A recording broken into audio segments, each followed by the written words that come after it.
the opportunity to forge for ourselves and for future generations a new world order.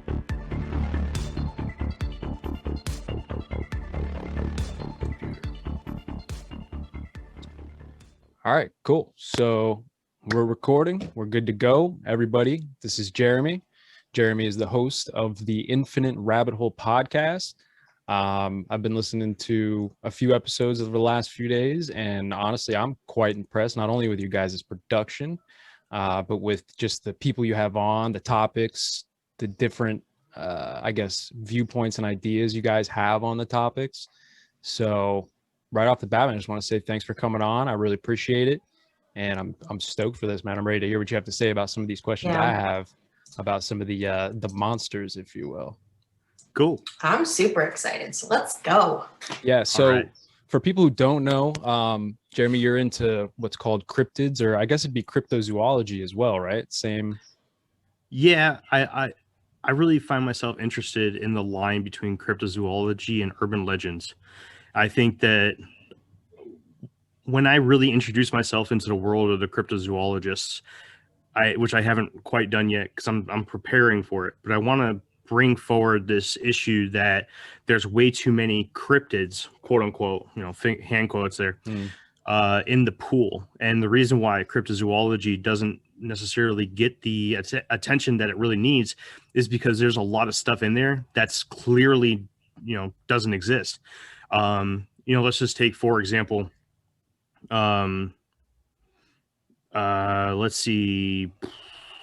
And let me ask you real quick. Sorry. Yeah. What is cryptozoology? Because somebody might not know. Oh, no, good question. Cryptozoology is the study of animals not yet noticed by science. So the most famous cryptid that everybody and anybody knows about is, of course, Bigfoot. Mm-hmm. Right. All right. So there's stories all across the United States, all of North America, South America, every single continent except for Antarctica, of some sort of upright walking bipedal primate that just stalks the forest lines or the mountainsides, and nobody has ever been able to give solid proof of one. But there's so many stories out there that it's hard to believe that something doesn't exist. Right. Now, if you listen to my podcast, I'm gonna do a little bit of shameless self-promotion here. Go for a second. Yeah. Drop it all. On I believe it's our 4th episode, we do an episode called "To Bigfoot or Not to Bigfoot," and me and my very first co-host Jake, we talked a little bit about our personal beliefs in Bigfoot himself, or itself. Sorry. And I dropped something that I wasn't quite ready to talk about. I myself had a Bigfoot experience when I was younger. I was about 9 years old. So that explains why you're into all of this. I wanted to ask about this too, because I heard you mention it, but you didn't express it on the episodes I listened to. So yeah, okay, and I'm interested now. And I'll definitely tell you guys my story right here on your show. I'm perfectly fine with that. Cool. But just to kind of answer your questions a little bit more about cryptozoology. Yeah, right? yeah. So, Bigfoot is a great example for this because like I was saying, there's a ton of examples. There's over 400 reports reported to the BFRO website every single year. Are you guys familiar with the BFRO? The Bigfoot Research Organization. Bigfoot Field Research Organization. Okay, almost. So if you go to bfro.net, and I'm not part of the BFRO, although I would love to be a part of the BFRO. Shout out. just goals. Just in case somebody's looking to recruit. Right. You can go on to bfro.net and look up. There's a map on there. You can click on the map, go to your state, go to your county, and you can look up any reports that have been reported in your particular county. And I'll tell you that you will be surprised. I've lived in multiple counties in my life. I'm active duty sailor in the Navy for the time being, and I've lived a lot of different places. I've checked every single county that I've lived in. Excuse me, and there has at least been one Bigfoot sighting reported to the BFRO in every county that I've lived in, which is quite a bit actually. And then I started looking into places that I just visited, summer vacation spots, friends live, people that I know from the Navy, Everywhere. going everywhere. It's actually much harder to try to find a county in the United States other than in Hawaii or Delaware. And I'll get into Delaware here in a second. It's much harder to try to find a county that there isn't a Sasquatch sighting. Wait, county. For some reason, I'm thinking state this whole time. And Yeah, then that's a lot. Yeah. Wow. There has actually been Bigfoot sightings reported in every single state in the United States except for Hawaii, and Delaware was the most recent state to get checked off that list, I believe, in 2014. So now every single state in the continental United States and Alaska now has reported sightings, and Delaware has actually had a couple now. And they all have different names, right? Like the different regions have different names for Bigfoot, like Sasquatch, Bigfoot, isn't there different? Yeah. So Sasquatch Same is guy, different name. pretty much yes and no. There's actually there's a twist to that answer too. So Sasquatch, a lot of people that are unfamiliar with Bigfoot, they will think that Sasquatch is a Native American term, and that's absolutely not true. Actually, what happened was there was a teacher, and I'm gonna mess it up, so I'm not gonna even say where he's from, because I don't have that information at the top of my head. It's in one of these books right here. But he termed that because of all the different Native American names that were given to an upright walking creature that was walking in the woods. A lot of them translated into words like wild man or swamp devil. Devil and man are very common in the Native American terms used to describe Bigfoot, but he basically just used a whole bunch of them, jumbled it up, and made a joke out of it and called it a Sasquatch, and it just stuck. I want to say it was printed in a newspaper and just kind of spread like wildfire. But typically, if you're talking about a Sasquatch, a lot of people refer to Sasquatch as the Canadian Bigfoot and Bigfoot as the United States Bigfoot. That's technically incorrect too. They're interchangeable. A Sasquatch is a Bigfoot and a Bigfoot is a Sasquatch. Now, there are regional variations, and one of them I really want to talk about today because Florida. I'm sure you guys have heard of the Gulf Coast swamp ape before. I have heard this. I haven't heard a lot about this, but I have not. heard this. So the Gulf Coast actually is famous to being the home for what's called a swamp ape. Now, do you guys have access to a computer right now? Yeah. So if you look up the Mayaka footage or the Mayaka pictures, let me get the spelling there for you. Myakka, Mayaka skunk ape. Those are the most famous pictures taken of a skunk ape, and I want to say it was in Sarasota County. How do you spell that again? I'm sorry. Myakka,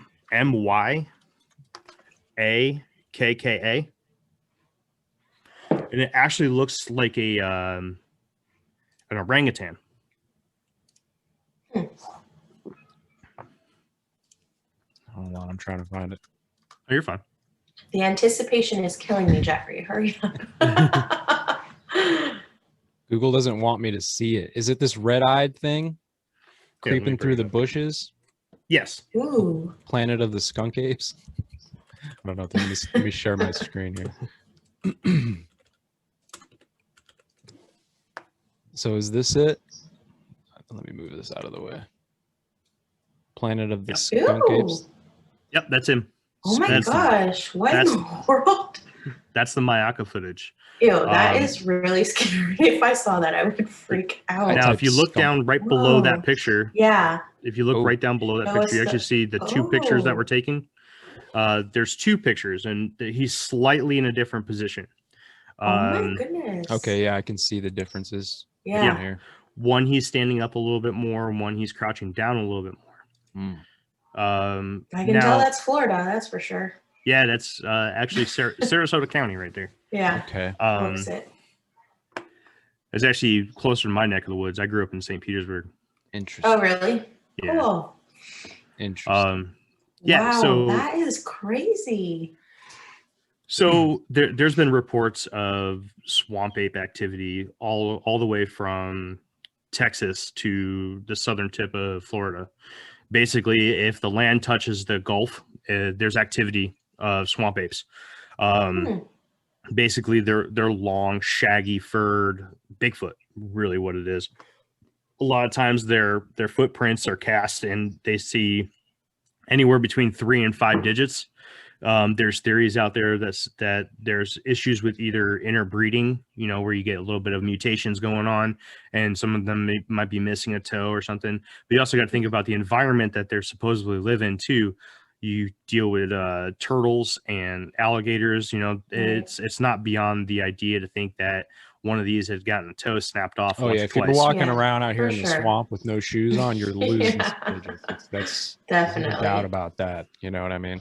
Yeah. So let me ask you this, because every time I think about like any kind of Bigfoot creature, it always makes me think of like the Nephilim. You guys ever talk about the Nephilim?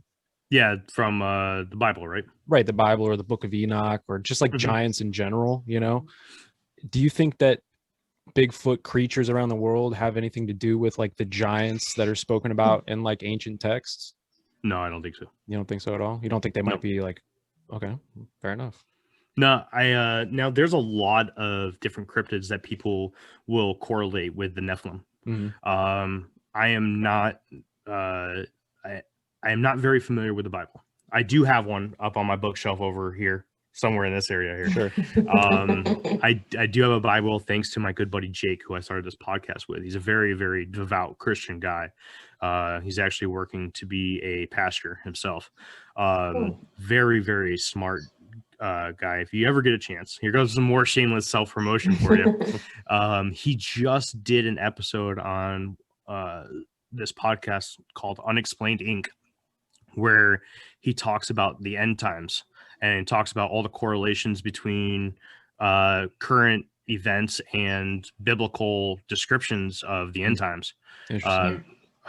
So good. I like that kind of stuff. That's good. I'm not so much into the religious stuff. I'm actually, that's not true. I'm interested in it, but I wouldn't say that I'm religious. Jade is definitely, more religious than I am. I like to think I'm more of a spiritual type, new agey, I guess. I wish that my husband, I asked him to come on tonight with me, but he's not feeling well, but he would probably have an opinion on that too, because he's very knowledgeable and like the specifics of, the Bible and what it says about that stuff. So I'm going to have to ask him because now I'm curious. Yeah. Well, if you ever want to, I can always reach out to Jake for you guys. If you guys ever want to have a good, in-depth conversation about that stuff. He is very, very smart.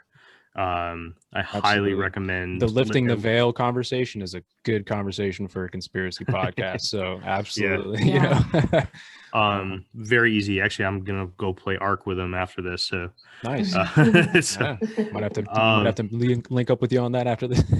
Right on, man. But yeah, so talking about regional differences, regional variants, right? When you talk about the typical Bigfoot, like the Jack Link's Bigfoot, you're thinking of the Pacific Northwest Bigfoot. It's just the Patty, Patty from the Patterson-Gimlin film, right? Yeah. That's the typical Bigfoot. Everyone looks at Bigfoot and they say, that's what it looks like. The silhouette of Patty is used for anything Bigfoot, t-shirts, bumper stickers, coffee mugs, whatever it is. That's the silhouette that's being used. And that's what the Pacific Northwest Bigfoot typically looks like. They're much more scarce. They're from, nobody is a professional in this, and I want to stress that to anybody listening, is that we don't know much about these creatures. We just know what people who have done their investigation, their unofficial investigating into, because nothing's been scientifically backed by grants or anything like that. There's been a few that have turned up very little, but the information that we know really isn't solid. But is that not odd, to you or other people in the community, like that it hasn't been like any kind of real, I guess you could say, like government backed or heavy like academic backed studies on this stuff? Doesn't that seem odd? Well, all right, let's go down that rabbit hole. Yeah. You know what I mean? I was just thinking that. I'm like, why? Well, the Smithsonian It's probably just, you know, jacks like, all the even- stuff. We already know that, but I mean, I just want to hear Right. what, you know. So much money is put into so many things. Why not that? So I've heard a wild theory, and Okay. let's put our tinfoil hats on here for a Yeah, second. let's go. Where's Yeah, you got our tinfoil hats, Jeff. somewhere? They're not here, but yeah, I got them. So let's entertain the idea of Hollow Earth for a second. Oh yes. Yeah. So Okay. let's see how are we going to tie Bigfoot into Hollow Earth, Okay. right? With it making Hmm. sense and without leaving too many gaps because people hate gaps, right? Hmm. Theodore Roosevelt. Yeah, we're going to throw some history in here too. Theodore Roosevelt. What is he most famous for? He's most famous for creating the national park system. Mm. Okay. Now, I'm sure you guys are familiar with the missing 411 phenomenon. What is this? Remind me. The man named David Pilates. He was an ex-police officer. He is also a Bigfoot researcher. Uncovered this huge issue with the national park system where they do not keep track of missing peoples. There is no list of missing peoples in the national park system throughout the entire United States. Wow. Currently? Yeah, not at all. Again, some more shameless self-promotion. We did 2 episodes on this called National Park Mysteries Part 1 and Part 2. I saw that. We have Part 3 coming out. We don't know if it's going to be coming out this season or next season, but we do have a Part 3 coming out. And basically, we dive deep into some stories, some particular stories about missing people, and we go, through the rabbit hole and we talk a little bit about what could have possibly happened. But there is this one particular case, and I believe it was in either Georgia or Tennessee. Forgive me, I didn't bring up the notes for that. Hey, we're not all about facts here. Half the stuff we do here is speculate, so it's all good. And if you guys want the exact facts, please go over and take a listen to, or you can look it up yourself. Mm-hmm. Hmm. But this kid had gone missing, and soon after, a squadron of Green Berets came in and cleared out the national park and basically told nobody that they can come in, and they took care of it themselves shortly after. So whatever it is, and you also got to think about all the training that's done in like West Virginia, the far western parts of Virginia, Pennsylvania, Maryland. There's a lot of wooded training going on here on the East Coast, and then if you go over to the West, they do a lot of SEER school up in Washington, Oregon, Alaska. There's a lot going on. Well, what else are they using this land for? Because I can tell you right now, the government's not buying a piece of land unless they can do 100 different things with it. Mm-hmm. Okay, they're not buying a piece of land just so they can throw a bunch of people out there and learn how to survive off of nothing but leaves and transforming their urine into drinkable water. That's not what the government's for. Right. They're going to use that land for something else. Now, let's say, have you guys ever heard of? And I don't have a lot of information on this. But have you ever heard of the Deros? The No. Deros. This is also ringing a bell, but I couldn't tell you what it is. Okay, so apparently the Deros is an ancient race of beings that live under the Earth's surface. And Okay. that's basically also another race that a lot of people have talked about is the Anunnaki. The descendants of the Anunnaki, right? Yeah. Yeah. We talked about this on our podcast. Yeah. And I'm not going to dive too much into it. Again, that's outside of my wheelhouse. I'm the Bigfoot guy. So, Yeah. but basically, let's just throw a theory out there that the national park system was created, right? And there's a ton of places in national parks that are off limits to the public. Although this is public land and is supposedly owned by any taxpayer in the United States, and you're Right. supposed to be able to go on there as long as you're not building anything. You can go on there and use the land as will. And in fact, you can even live out there if you wanted to for free. But there is off limit areas in these public lands, and usually they're in the very deepest part of them.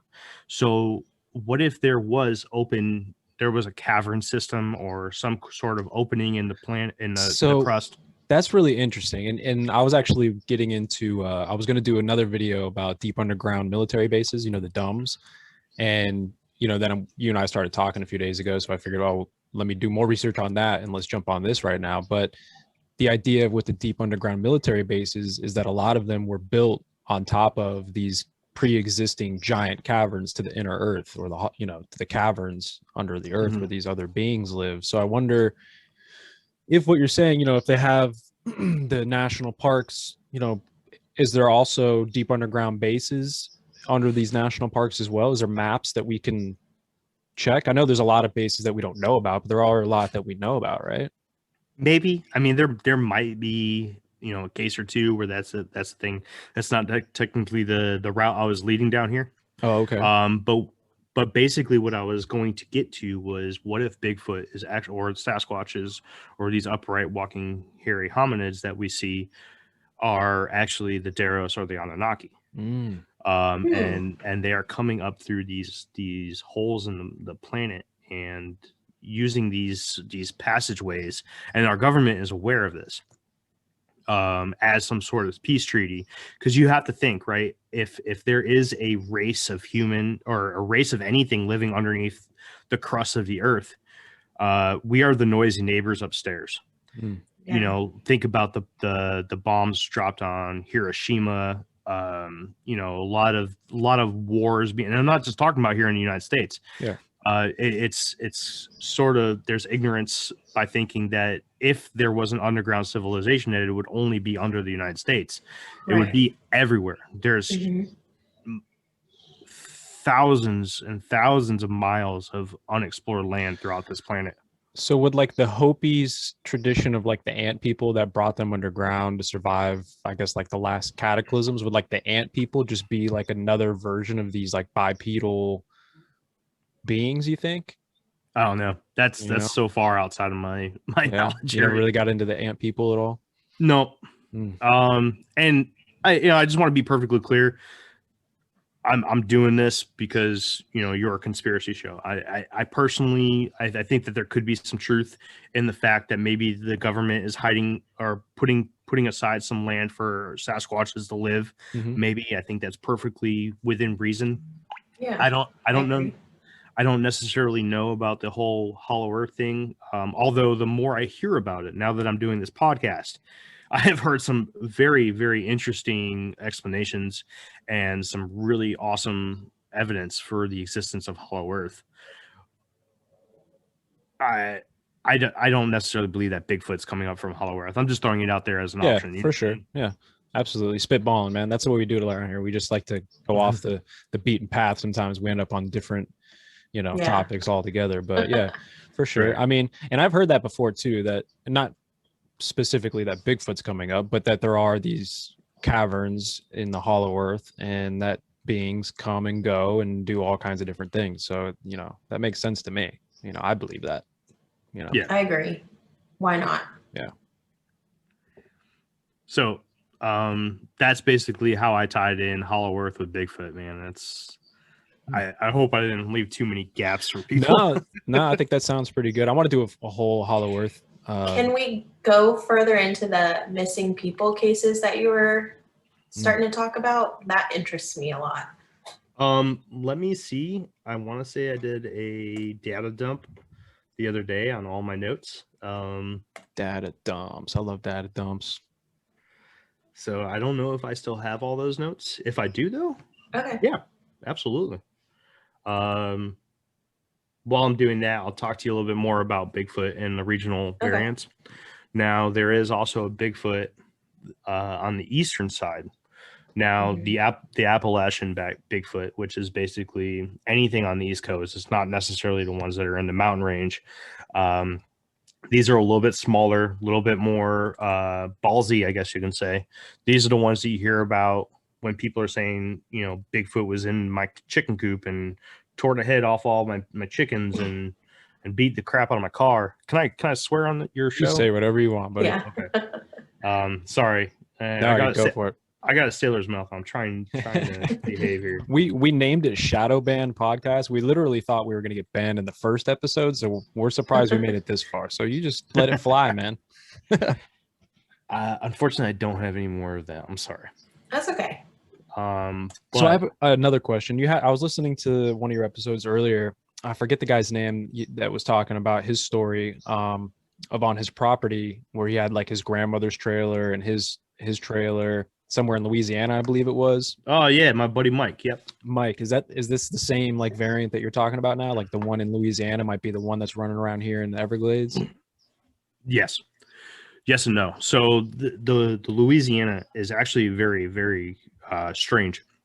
There's actually two cryptids that kind of overlap right in that area. One is the swamp ape, which locally there they call it the Honey Island swamp monster. Honey Island is somewhere in Crystal River, Louisiana. It's just a little reserve area, and there is a particular swamp ape there, which is believed to be a swamp ape, that has wreaked a little bit of havoc there and has made a name for itself. You can easily Google Honey Island swamp monster, and you can find all kinds of information on there. There's documentaries, documentaries. Sorry, my wife just came in. She's Oh, you're good. No worries. yeah, I called you out. She's trying to be as quiet as she can. No worries. Oh yeah. Well, of all the Google image searches, it looks just like Sasquatch. He's just in a swamp. Yep, that's it. Can you screen share? Yeah. Hold on one second. Cool. Still trying to figure out how to use Zoom, everybody. So Hey, you're better than me. I was like, how do I log in? we're getting there. We're getting there.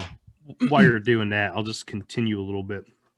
So the Honey Island swamp monster is actually a very, I wouldn't say vicious, but it is technically a little bit more badass than a lot of the other swamp apes that are typically talked about, because a lot of the encounters are where this thing ripped the head off a boar and was eating its guts out right there on the shore of the swamp.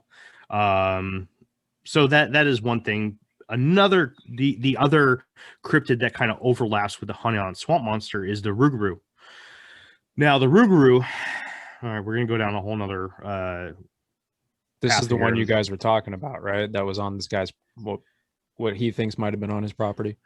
Yeah, and I'll give you guys a little bit more information here too, because we eventually want to do a deeper dive into the Rougarou.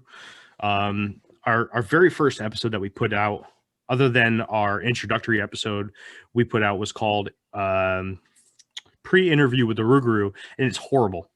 It's horrible. Little backstory there about that episode. Jake and I, we probably recorded 3 or 4 episodes on whatever, a ton of different things. Our very first episode was supposed to be on the Jersey Devil, and we still have yet to do a Jersey Devil episode. But I have all the research done for it and everything ready to go. So we kept doing different things. We talked about sleep paralysis, the Jersey Devil. There was a couple other things, right? And we were just doing research on the Rougarou and the Honey Island swamp monster for Mike's story. And I said, you know what? Why don't we just record this? We're Zooming, we're talking, and I said, why don't we just hit record? Let's talk about it. So that's what happened. That's what our very first episode was, where we recorded our meeting about our first episode, which ended up being our second episode, because we put out the meeting as our first episode. Right. And whatever, I'm not very proud of it, but it is what it is. I mean, I guess it depends on what kind of bar you're striving for. But for me, I mean, look, we're doing a Zoom right now.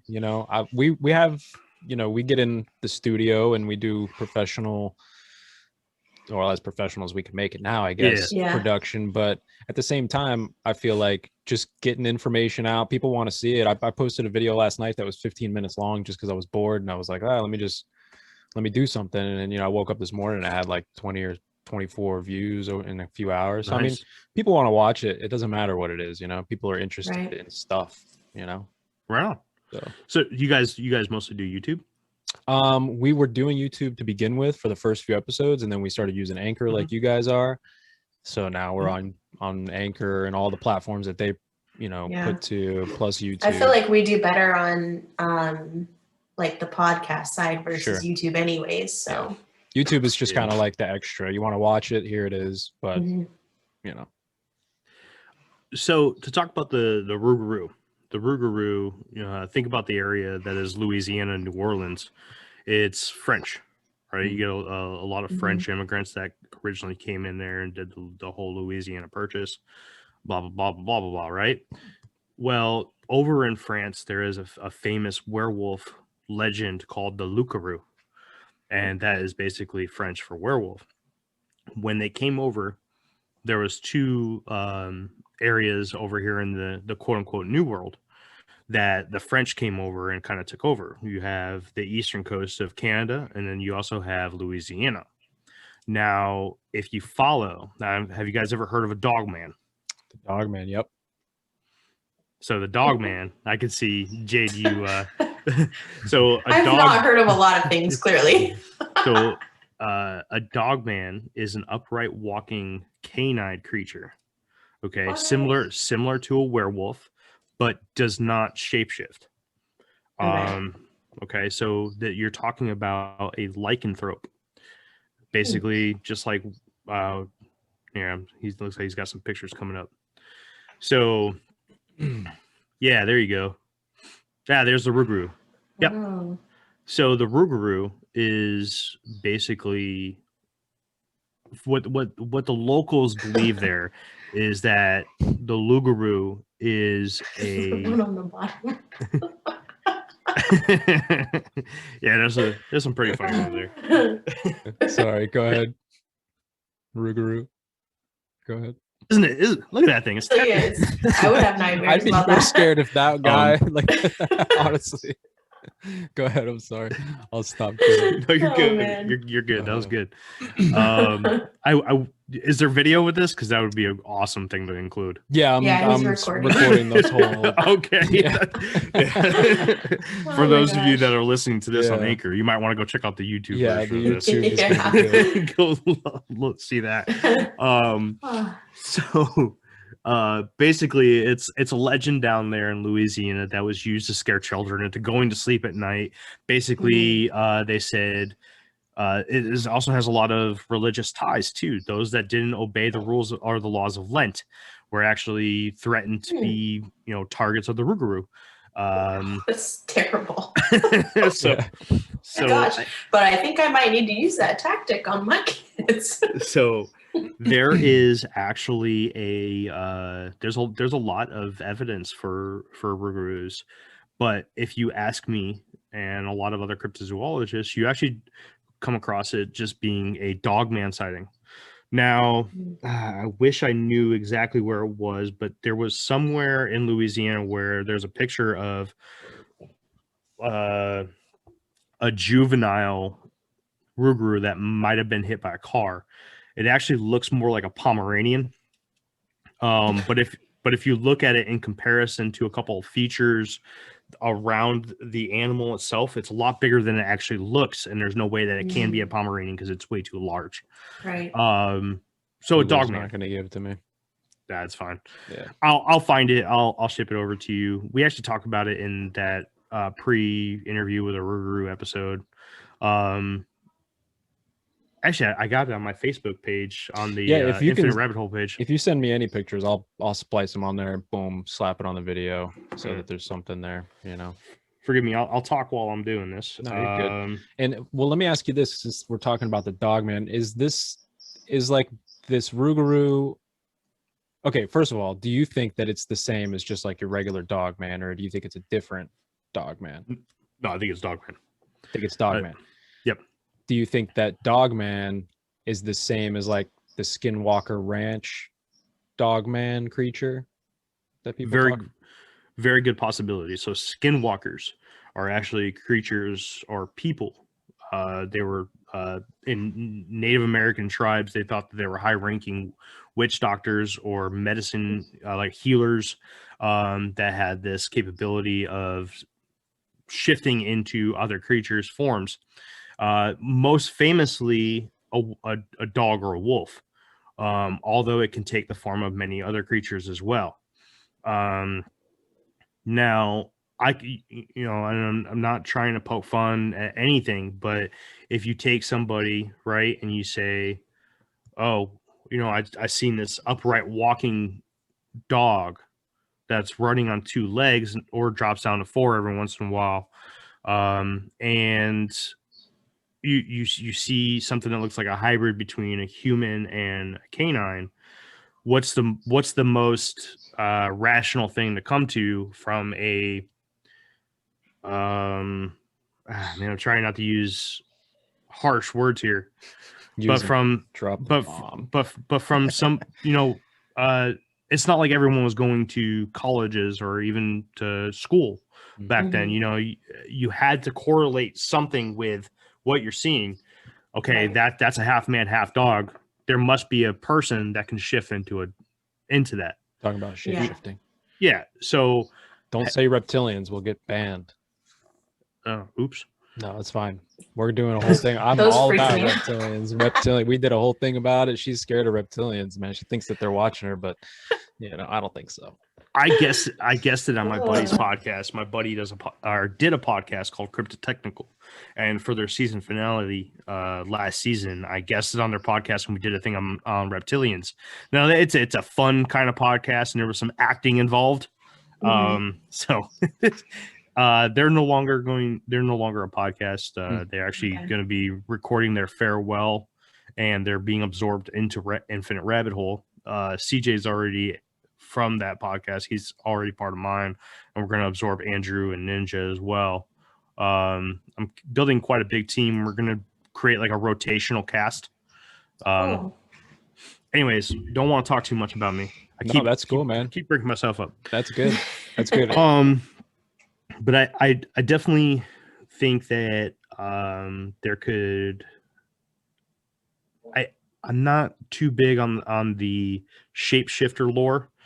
Now, one thing is that when you're talking about these creatures, right, cryptids, you have to understand that any kind of physical being has to play by certain rules, biological rules, right? Is there anything in biology right now that we know of where something can shapeshift into a completely different animal? No. Does that mean an that octopus or something that's close, right? It can mimic. Yeah, but that's changing its texture. You're also talking about a mammal. All right, show me a mammal that can do this. Now, there are reptiles and other invertebrates that can potentially do something similar. Whether they cloak themselves into different colorations or they can squeeze themselves into wine bottles or anything. Anything weird like that. No mammals, no dogmen. Exactly. Yeah. So for now on, just anybody listening, I'm referring to mammals in this situation, okay? Sure. Because, what is a Bigfoot? I mean, we don't know, but Bigfoot probably doesn't lay eggs. Sure. Right. Okay. I wouldn't think so. That would be way more interesting if it did. That would be way more interesting. So, and this kind of goes into the argument that I was talking about at first when I first came on, is that I want to kind of strengthen the line between urban legends and cryptids. Okay. Do I technically believe that a dogman exists? I personally do not. I love the lore, and that's what I really, really love about cryptids and urban legend is the lore. I love stories. Okay, Yeah. I love learning about these things, but I will tell you there is some evidence out there that really has me thinking that dogman could be real. And one thing is, I was listening to a podcast, right? And I was listening to a personal encounter story of somebody. And it was a little old man. And, something about older people, they seem more reliable. You know what I'm saying? Yeah. And then I also heard a story from a younger female. I think she was like 14 or 15. She was a little girl. But anyways, we'll talk about the old man story. He was particularly talking about how he flipped on his porch light in his backyard and the floodlight came on and illuminated this upright walking canine. He thought it was a werewolf, right? And he was talking to this podcast. He's like, yeah, I have something back here and the police won't take it seriously. Nobody will take it seriously. He goes, it ain't a Bigfoot. He goes, a Bigfoot's a monkey. This is a dog. Mhm. This is a wolf walking around my backyard on 2 legs. And he goes, you know how I know it's a wolf? Because his knees bend backwards. Oh. And I heard that, and I was like, man, you know, that's crazy. Because let's think of it like if you took a dog, right, and you had him, jump up on your chest, look Mhm. at their knees. Right. I mean, it's the ankle hawk. It's not necessarily the knee, right? The Yeah. knee is kind of up higher, but the ankle hawk kind of Mhm. takes that and comes up to the knee, which does actually bend the right way and What about goes a up into its hip. kangaroo? What if all the dogman sightings are just kangaroos? Well, let's talk about the kangaroos too. You're bringing up all kinds of really cool, good stuff too. So there's this other North American primate that's called a nape, and that's why it's called a nape, is it's North American primate. Smaller creature. There's a famous cryptozoologist by the name of Lauren Coleman. He is the guy that penned the term nape. And there was this really bad issue in the Midwest United States, like Illinois, Indiana, Ohio, Missouri was actually really bad with it. Wisconsin was really bad with it, where a long time ago, I don't have the exact dates. I could probably bring it up real quick while I'm talking. But they were having issues with kangaroos, what they thought were kangaroos, where these things were jumping around and they were vicious too, by the way. They were killing animals like livestock, and they were just terrorizing people. People thought they were kangaroos, but after somebody actually got a really good look at it, it ended up being a monkey with a really thick tail and a very long, elongated footprint. Chapter 14, page 160. Sorry, guys. No, that's fine. So, all this stuff makes me wonder, like, it makes me think about a lot of stuff. Like, are all these animals that just never went extinct, during the end of the last ice age? Or is it paranormal, or is it genetic program, test escapes or whatever? Like, there's so many things that go through my mind when I hear about like all of these different, like monsters, if you will. I'm just like, I guess there's no way to know, right? That's the whole point. Where do they come from? What are they, right? Yeah. I definitely think that maybe a very, very small handful are genetic experiments, especially when you talk about like the Montauk area. Right. Maybe you get into some genetic issues over there. Mothman. Now, just all right, one hole at a time, man. You don't know who you're talking to, man. I can't figure out which hole I'm in, so I'm just like, but that's funny. We'll come back to that in a minute. Basically, so cryptozoology, we'll talk about that in a broad sense. Okay, you got to understand that cryptozoology isn't just mythical creatures. It could also be recently extinct creatures like the thylacine down in Tasmania, right? So there was the Tasmanian tiger, which was actually a marsupial. It's more closely related to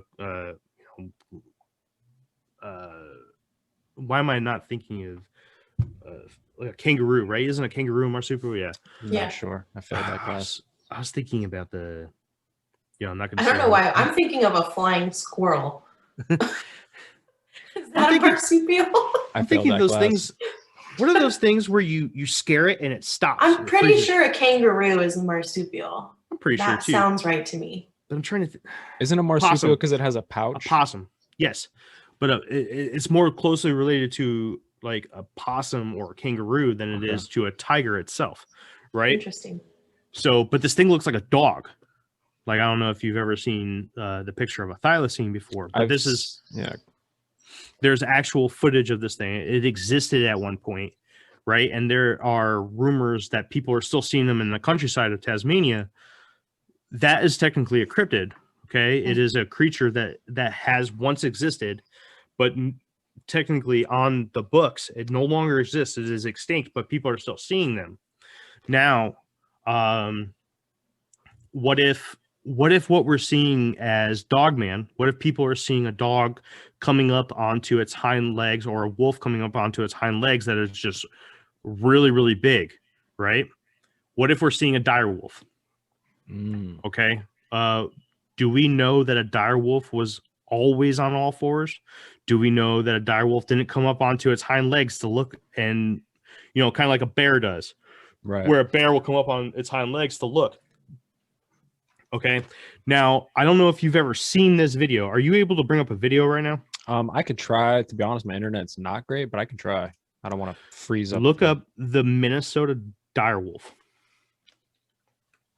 Minnesota. Minnesota dire wolf. And I'm going to try to I'm making sure that You said it's a video. Yep. Is this just like a regular wolf? Is this on YouTube? Yeah, oh yeah, it's on YouTube. Of course, I spelled Minnesota wrong. Minnesota. That is not what I wanted. That's the Minnesota Timberwolves. Sorry to leave all this blank space in here for you. No, So that's cool, man. We do this a lot on our podcast. while we're Well, I'm going to add that I'm still waiting to hear your Bigfoot encounter story. okay. Is this it? Okay, I'm gonna send this to you. Massive Canadian wolves. Oh, yeah, I'm not finding exactly what you're seeing. All right, I just sent this to your messenger. Okay. Now, this video has been scrutinized quite a bit. There is no tampering being done with this. This is a legitimate creature that has been videotaped in Minnesota. Okay. This thing is huge. Now, NVTV, this is the guy who put this out. Are you watching it right now? I'm trying to pull it up with my crap ass. Either way, if you guys have to look at it later, I highly recommend taking a look at that video. It is very interesting. And definitely, if I was that guy and his dog, I would not have been there. That's for true. Wow. No, that didn't work. I don't know. Maybe it won't let me do a video. If not, check it out. You can always Sure. throw the link in the description of this episode and have people look at them themselves. It's very, very cool video. So you got to think in cryptozoology, right? There's a whole bunch of different things. You have the creatures that have never been proven to exist, like a dogman, the Mothman, Jersey Devil, Dover Demon. There's all kinds of stuff out there that could be basically thrown in with the myth and lore. And then you have the creatures that once existed. Then you have the creatures that never have been proven to exist, make perfect biological sense. And we may have to prove their existence to be able to save them from extinction. So let's talk about Bigfoot for a second. Okay. I personally do believe that there is a Bigfoot out there. Okay, I think that there is an upright walking primate in the woods of North America that I wouldn't necessarily say needs to be found, but there needs to be some kind of protective act put in order to protect this creature. Because if we don't, this thing will become extinct and we'll never be able to prove its existence. Right. Now, I do fear that if we do prove its existence, that either us as a civilization are going to screw up their lives. Like, let's say, oh, wow, we just found this mountain gorilla, which is something that didn't exist in the 1960s, right? Actually, I think I have that wrong. I think it was way earlier than that. But anyways, we knew about the lowland gorilla, but there was no gorilla in the mountains. What are you talking about? Okay, well then we found gorillas in the mountains, and now where are they? They're in cages. Yep. Okay, hunt them all. Yeah, and I personally don't want to see a Bigfoot in a cage. Right. I'm not PETA. Okay, definitely not PETA. Yeah, but Right. no, you don't want to see it, and then maybe that goes like with what you were saying earlier, that maybe the government does know about them. Maybe there is some sort of treaty between them, if they are intelligent, and or maybe maybe they don't even have to be intelligent, but I would assume they probably are if they're hiding from us as well as they do. Yeah, I totally. I think they definitely have some sort of intelligence. I was talking to another podcast at one point. We were talking about Bigfoot, and they asked me. They said, "Why do you think that out of every single person that's ever went and stepped foot into the woods, why do you think every single one of them, 100% of the time, has come out without proof of Bigfoot being in existence?" And I said, "Well, Mhm. that's a good question." I said, "Because they're out there looking for an animal." I said, "They're not out there looking for a man that doesn't want to be found." So Right. let's put you in the middle of the woods, and let's say, all right, you go hide, right? You don't want to Mhm. be found. Are you going to be found? No, probably not, dude. You're going to go in the middle of nowhere, and you're never going to be found. If you don't want to be found, you're intelligent. You have a way to Mhm. feed yourself. You have a way to take care of your young. You have a way to reproduce. You have a way of doing everything that you need to be able to survive. That's And my you don't plan want to be next week. found. Actually, this is my last episode. I'll see you guys later. Right? I mean, let's just be honest about it. You're not Yeah, out there looking no. for a man. You're out there looking for an animal. Do you think Yeah. Bigfoot has what's the word? I don't want to I mean like psychic abilities or No. these type of things. Okay. So you've heard that and you've thought about Oh it. yeah, yeah. Again, man, that's not my wheelhouse. Yeah. That's CJ's wheelhouse. That's CJ's really into all the occultism and metaphysics and stuff like that. He would be I don't he's into cryptids a little bit, but he mostly dives into the other metaphysical world and everything. Mm. I don't know if he has an opinion on that. That's actually something I should ask him to see if what he thinks about that. Yeah. Well, I don't know how I feel about it because I hear that sometimes too, watching the Bigfoot videos, and sometimes they say it and I'm like, you just killed me with that, like that Bigfoot has psychic abilities. But then sometimes they'll put it in the right context and I'm like, okay, maybe they do have some kind of ability that maybe we can't access as far as being able to hide themselves better or something. I don't know, but I don't know. They have a hell of a talent by being able to blur a video camera every time they see right. you. Well, I mean, Oh yeah, that's interesting. yeah, It's- that's the I mean, thing. Somebody well- said that on the other episode. If you see something, don't go get the 80s film camera, right? Why does that always happen? Like, why Polaroid. can't anybody pull out the new iPhone to film Bigfoot just one Yeah. time? Don't go for your flip phone, man. Go Yeah, for your man. It's like it always Why happens. It's like, hold not? on, let me go to the truck to get the old camera out. So I have a theory about a lot of blurry videos, right? A lot of Sasquatch sightings actually happen from a very far distance, and I think a lot of this has to do with zoom. I mean, you take the best Yeah. phone that you have right now and you zoom it in 20 times. What are you going to get? You're going to get blobs. Right. Right. And it's not going to be stable, and it's going to be very hard. And if you look at a lot of these videos that haven't been stabilized, you're seeing the shakiness from zoom. You're seeing it, unable Someone to center holding it. their hand up. And I think that's what the problem is that people are trying to zoom in so much. And it's just like, hey man, zoom out. Let us see what you're seeing. Let the computer go in there and zoom in. Yeah. Right. Don't zoom in with your phone. Let the Just computer. Yeah. film it from the behind. Yeah. Well, I mean, I'm sure the footage is out there. I mean, again, I'm the conspiracy guy, right? I would argue that they're probably just doing their best to wipe this kind of information. That's my whole thing about the Smithsonian, which I do want to do a Smithsonian episode one Well, day. just okay, about- so if you think they're trying to wipe the information, like why would they go out of their way to do that? But then we can find so much information on all this other Because- stuff that we do conspircy theories because on. a lot of it is misinformation, right? I feel like they Yeah. purposely leave breadcrumbs and then they I mean, purposely I fake agree. I'm breadcrumbs starting just to think that throw they're you leaving off, stuff just to mislead us. like the But psychic yeah, Bigfoot, I mean, right? They'll put psychic Bigfoot into the idea, right? Into the circle of Bigfoot communities, right? And then it just turns people off to the idea of Bigfoot. makes it right? sound less believable. Yeah. Yeah. Very well.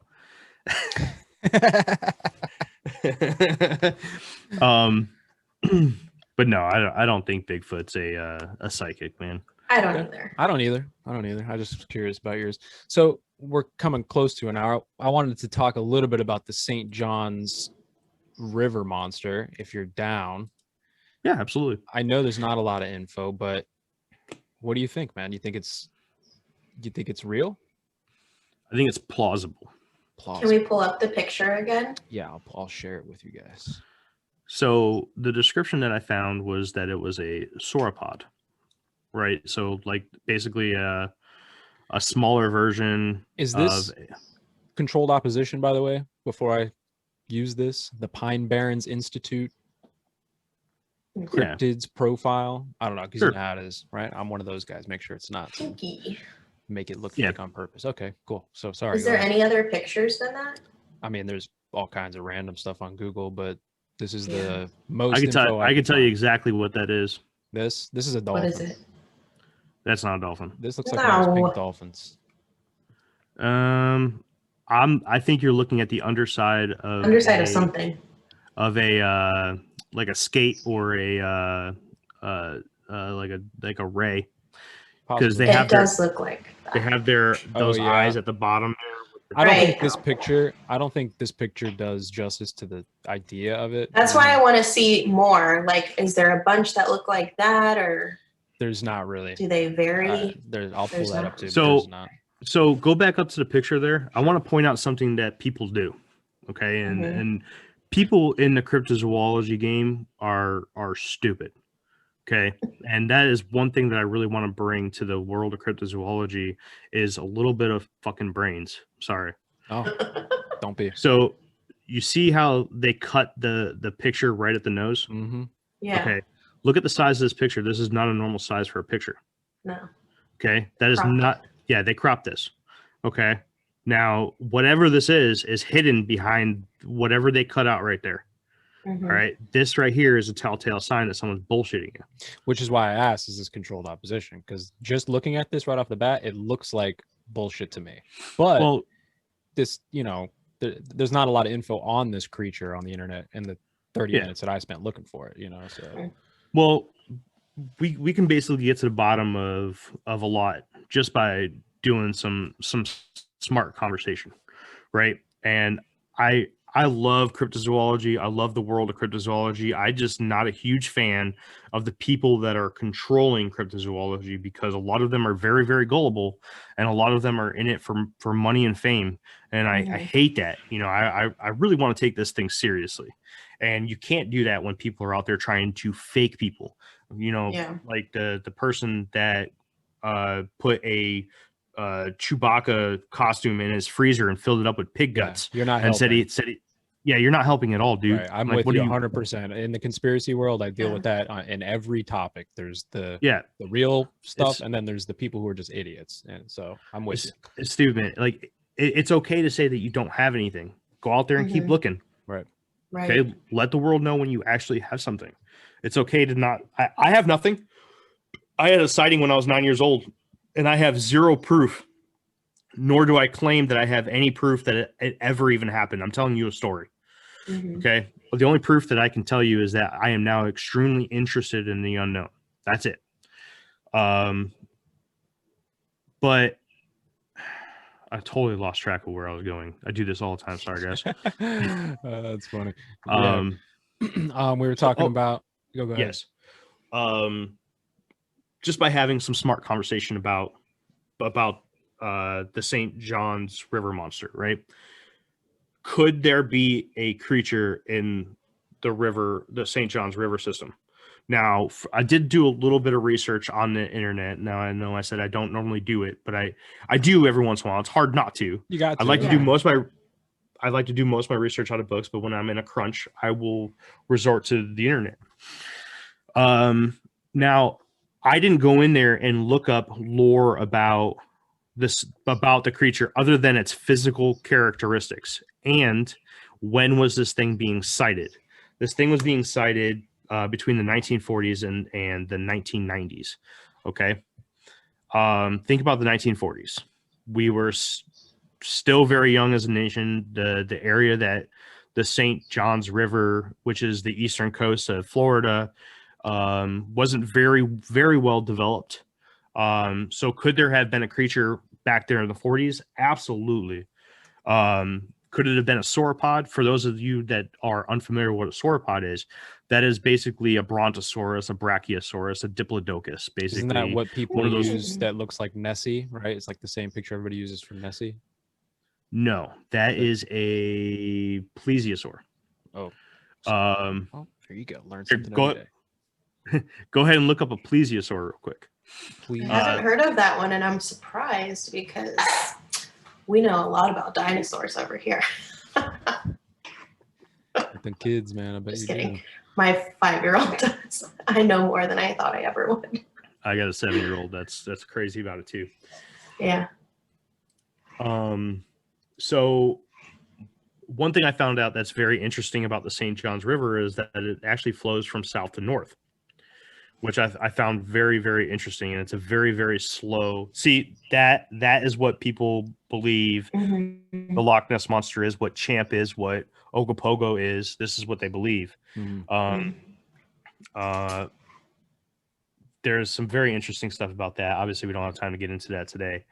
I do, but if you guys want to keep this under an hour, I mean, it doesn't have to be under an hour. I can go, till whenever. But you can also make this a 2-parter too. yeah, That's I what we can do. edit it. It's all good. So I found a little bit of information that's interesting, right? One thing I was not able to get to because my wife and I we went to go look at a house today, because we're trying to sell the house that we're in now and then go buy a different one. Most often this creature is seen between Astor Park and Lake Monroe. So that's the number one thing you always want to do is geographical area. Where is this thing being seen? Okay. When is it being seen? Between 1952 and 1998 is when the majority of sightings are being seen about this creature, about Pinky. Mhm. What are people seeing? What are the physical characteristics? People have reported anything from a whale-like creature to a manatee-like creature, brontosaurus, bipedal sauropod. A bipedal sauropod, imagine a brontosaurus being on 2 legs and staying like it doesn't make biological sense. Interesting. Yeah. Reptilians and blob creatures. Okay. The most reported sightings in one day there was 5 in one day. And that's pretty much all I've really found with the little bit of time that I had. But and I might need some help with this. I'm assuming it does because it's a big river in Florida that eventually dumps out into the ocean. So we need to look at that. One, does dump out into the ocean? Could a ocean critter such as a shark, such as a whale or a dolphin or anything, alligators? I mean, obviously alligators aren't ocean creatures, but obviously in Florida there's a ton of them. Could this be a misidentification? Mm-hmm. Okay. Now you also have to look at all the other sea serpents that are technically out there. Now, I want to draw a line between what is a sea serpent and what is a lake monster. A lot of people, I hear people call lake monsters sea serpents and sea serpents lake monsters all the time. It's not that hard. Lake monsters are in lakes, sea serpents are in the ocean. Okay. It's pretty easy. So could there have been a cryptid sea serpent? Now, a sea serpent isn't an octopus. It's not a whale. It's not a shark. It is just anything unknown in the ocean. Just remember that. Right. So there is a dinosaur called a Basilosaur, a Basilosaurus. Could it be a Basilosaur? It very well could have been. Now, a Basilosaur is a whale type dinosaur. Back in whatever period, I don't know. I'm not going to bullshit that for you. Long ass time ago. Yeah, but there are people even today that are reporting to see a Basilosaurus in the San Francisco Bay out in California. How they know it's a Basilosaur and not a regular whale, I don't freaking know, but that's what people are saying. The St. Johns River is pretty big. I wasn't able to necessarily find out how deep it was. Like I really wanted to dive in deep for you, but this was kind of last minute. We talked about it today. Yeah. I don't know how deep the river is. I don't know how, does it go through shallow points and does it go through deep points? Are there any dams? Are there any areas where they need to take the ship and lower it or raise it? You know what I'm talking about, right? Yeah, lock Yeah. systems and all kinds of stuff. Yeah, exactly. That's Lock like system. right in our area, though. It's kind of interesting. Yeah, so that's Actually, the my that's why brother this was boats so right in that interesting. area. The Yeah. river goes from Jacksonville basically, and as like you said, it Mhm. flows north, right? So, but yeah, it comes all the way down the east coast of Florida, and really it connects to so many other smaller waterways throughout river. I mean, it connects to the Econ Yeah. River, it connects Mhm. to all these lakes that connect to other things. So, I mean, like I could see pretty much like what you're saying. It could be a misidentification from who Right. knows what swimming up one of these. Those areas specifically are like in the DeBerry, Sanford area up to like almost like George. Lake Monroe's up by that's Sanford and stuff. But here's Mhm. another thing, because like earlier you were talking about like the Hollow Earth possibility with the Bigfoot situation, and I wonder this a lot about Florida, because Florida's got the limestone found excuse me foundation and all the underwater aquifers and cavern systems and everything, and some scientists and geologists have even guessed that Florida might have more cavern systems than almost anywhere else. So it's like, Hmm. do all these waterways and underwater aquifers connect all throughout vast areas? Do they even have to swim up the river from the ocean, or could it be swimming up the aquifer system somehow from wherever else? All right. So Or could these be creatures that live down just down in the limestone cavern systems? I'm gonna debunk the whole cavern system in Florida. Oh, please. Yeah. Okay. Okay. Now you have sporadic areas, like I remember Jenny Springs. You guys ever Mhm. been to Jenny Springs? Yep. We used to go tubing up there, and there's some really cool stuff in Florida, right? But these are Mhm. very they're spotted throughout Florida. Now, have you guys ever heard of a geological phenomenon called a fall line? Like Mm-mm. not a fault line, a fall line. Fall line, yes. I can't. So think of it like this. I'm going to use Virginia for an example because that's where I'm currently living. There is a fall line in Virginia, and it actually goes all the way down pretty much most of the East Coast. You can Google this yourself if you want to see a map of it or whatever. There is basically two different kinds of earth. Okay, there's the one side of the fall line and the other side of the fall line, basically. Now I'm not a geologist. I just know this from I see it. Okay. basically like diving into a little bit to kind of come up with some explanations for some things. But I basically, say I see it, but I see a picture. I don't know what I'm looking at, but yeah, I'm not a geologist. Okay. I got you, man. I'm gonna fill in the blanks there for you. Okay. So on the side of the fall line, which is okay, can you click on the? Go ahead and click on the one where half of it's yellow. Yeah, that one right there. If you can bring that up, this would be this. Okay, Clicked on the wrong. There we go. Sorry. no, you're fine. All right, so there you go. The fall line right there is that black line that goes from the north up by Richmond all the way down into North Carolina. Now on the right side of that, because it's closer to the ocean, all that soil there is horrible soil for things like crops, and I mean you could make it good, right? But a lot of times that's most of the earth there is pebbles, stone, like little stones, sand. It's like the anything. wash. It's all washed out and just not fertile. Pretty much, right? And whenever the earth or the tectonic plates shift or anything like that, you get like these small earthquakes or any kind of oceanographic or meteorological phenomenon or geographical phenomenon. Sorry, I'm stumbling over my words. The ground shifts a little bit, so minute that you don't even see it. Mm-hmm. But right at that line, anything to the left of it, to the west of it, there is all bedrock and dirt and big stones and stuff like that. So as the world shifts and everything, this stuff on the right side, all the stuff in yellow, think of it like this: if you put big stones in a bucket, and then you put sand in a bucket, and you shook them both. The one with the sand in it's going to get shallower because all the smaller particles are going to start filling in all the holes. But the stuff with the big stones and everything aren't going to move very much, and they're going to stay where they are. Now, the reason why it's called a fall line is because that's where all the waterfalls are, all the natural waterfalls. That any kind of river that's crossing over that fall line right there is where you're going to get waterfalls.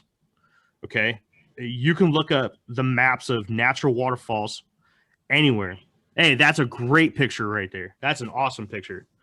That's explaining exactly what I'm trying to explain to you. It's literally like the cliff. It's like a fall line. It's like the drop off, and Yeah. then it's like you're sifting, or like where they would sift for gold almost. Now- You're sifting out the smaller particles. Yep. Makes Now sense. Florida has none of that hard rock, man.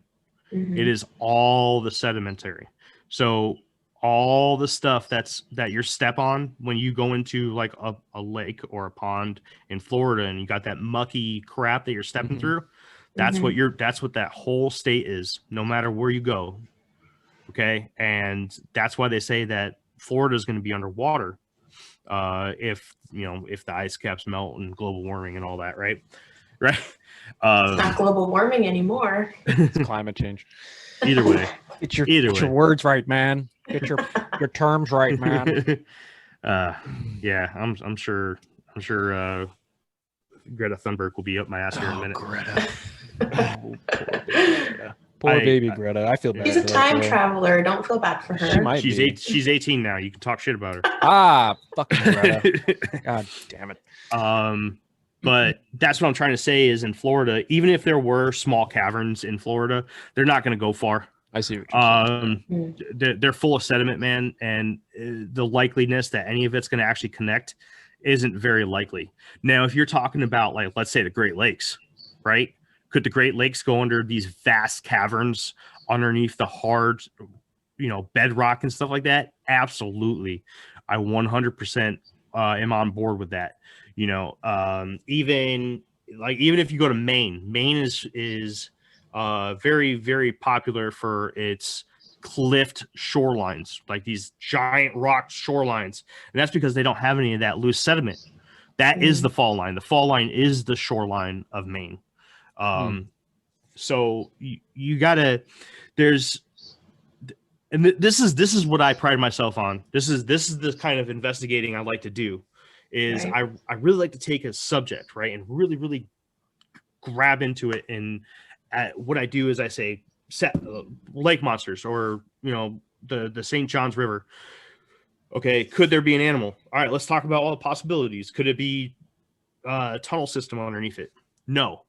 Okay, there's no tunnel system under the St. John's River, nor any of the many, many lakes that come off of it, because I also did find that too. Unfortunately, the sediment is too thick. It's just going to shift down. It's not going to, even if there were tunnel systems, it's going to be full of sediment. So basically all the water that's under Florida, all the aquifers, it's just sifting through very small pockets. Yeah, right. I got you. Yeah. And that's why you get a lot of sinkholes in Florida. Right. It's because it's all sediment. Just It's washes all, out. it's all shifting. And whenever you get to that break point and that bubble finally gets to the breaking point at the top, it does what a bubble does. Right. That's interesting. I don't know if you guys have heard of or been to a place called Devil's Den. It's a spring. I love names with devil in it.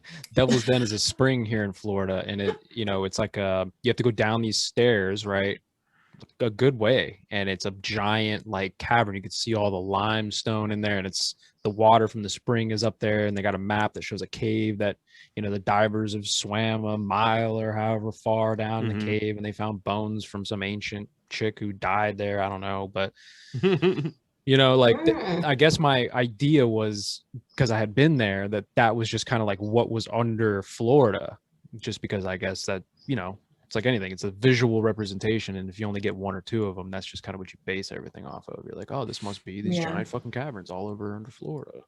You also got to remember too, what is a giant cavern to us isn't necessarily a giant cavern to something that actually has to live there. True. If you're talking about a whale-like creature that is much bigger, we have this whole world that we live in right? You need a lot of room. It needs room, man. Yeah. And this giant cavern that goes down 500 feet for us, cool, but is something really going to be able to live there and be able to is the food supply going to be able to stay supplied for something that big in that small little area? It may look big to us, but it's not big to something that needs to live there. Right. Yeah, that makes sense. Sure. That makes sense. Yeah. Sold.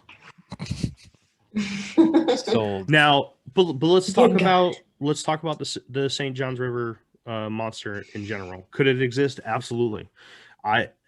Most times when you see something like this, you actually see something that's coming in from the ocean.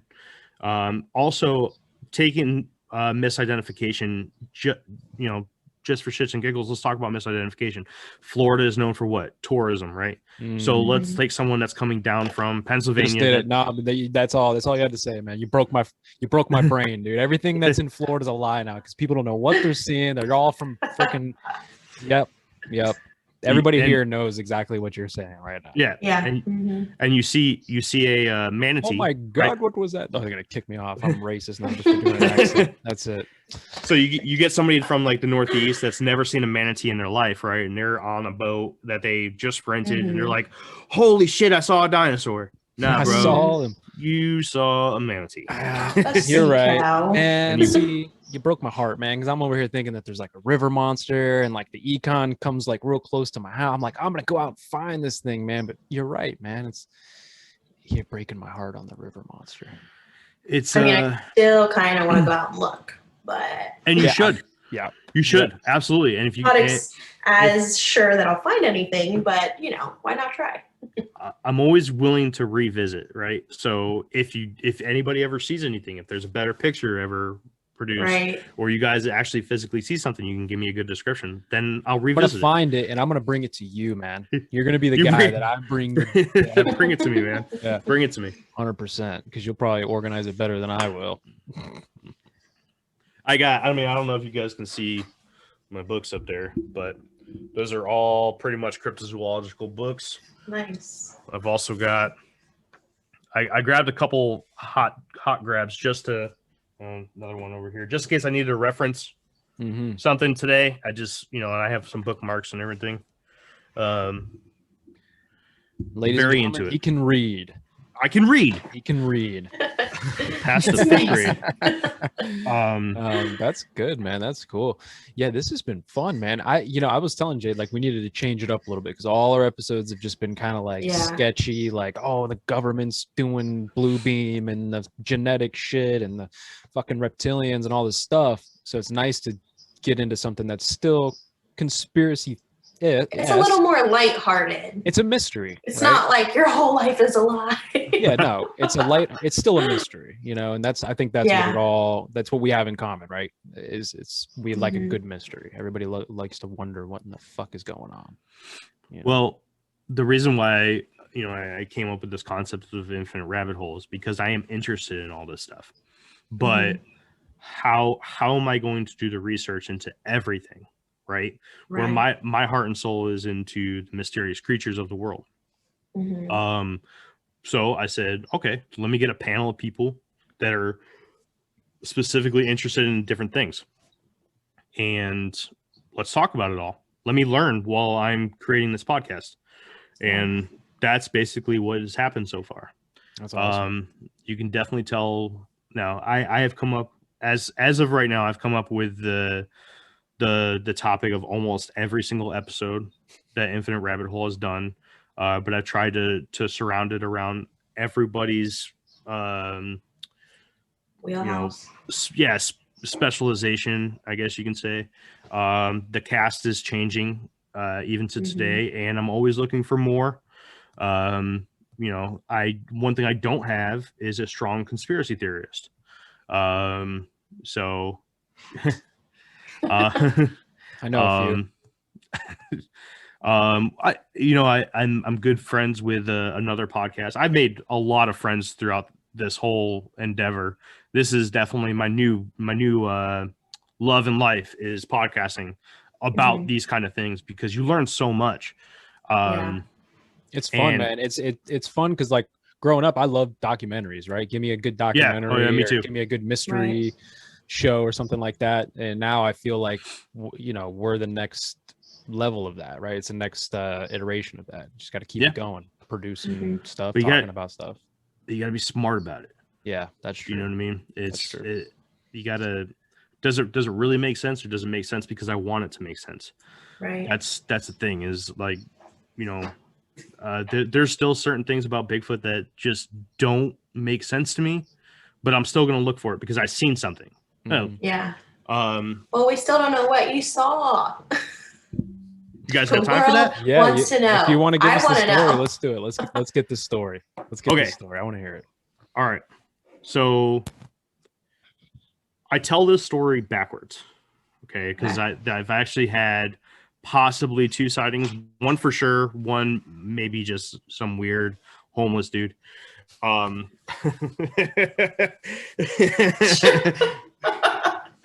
Oh God! All right. God. Let's make that like the clip art of this video. Jeremy from Infinite Rabbit Hole talks about weird homeless dude encounters. So I'm not going to give out what state. I can talk to you guys after the recording and give you guys a little bit more information. But unfortunately, the people that are involved in this story are still around. I still know them. I don't want their That's lives fair. to be We got involved. creeps that watch our show, man. This is a conspiracy podcast, so I call them Jack and Jill. Jack and Jill, right?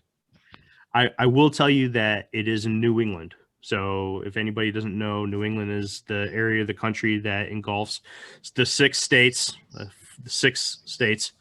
Connecticut, Rhode Island, Massachusetts, Vermont, New Hampshire, and Maine.